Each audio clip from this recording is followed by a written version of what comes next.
शिवसेनेतून भाजपत दाखल झालेले सुधाकर बडगुजर हे भाजपच्या पदाधिकाऱ्यांनाही भारी पडलेत का असा सवाल आता उपस्थित केला जातोय।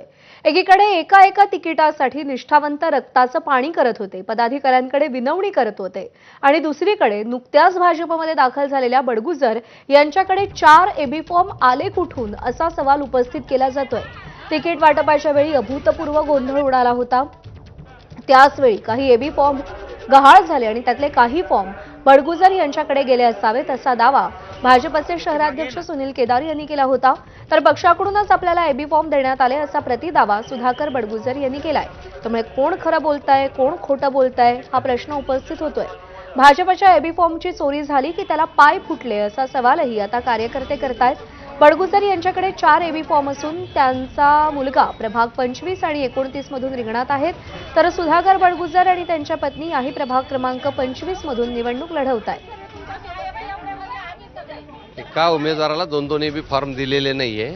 शेवटच्या क्षणी जो कार्यकर्ते पदाधिकाऱ्यांमध्ये जो गोंधळ उडाला होता त्यावेळेस एखादा सही केलेला एबी फॉर्म इकडे तिकडे गाळ झालेला असेल, परंतु आमची अधिकृत भूमिका ही ज्या उमेदवार यादी जाहीर केलेली तीच राहणार। ज्यांनी पक्षाच्या विरोधात चुकीचं काम केलं त्याचा अहवाल प्रदेशात जाईल आणि त्यांच्यावर कडकातली कडक कारवाई होईल।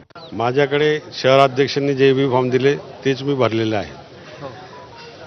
त्यांनी जे दिलेत आता कुठले मी तर पक्षामध्ये नवीन आहे।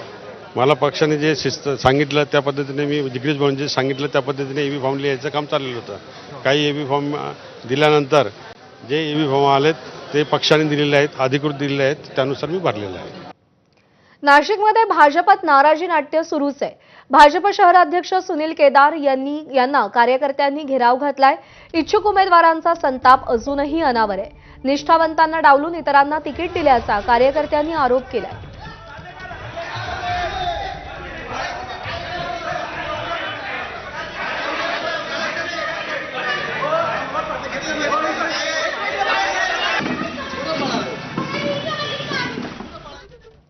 नागपूरच्या माजी महापौर अर्चना डेहनकर यांचे पती बंडखोरीच्या भूमिकेवर ठाम आहेत।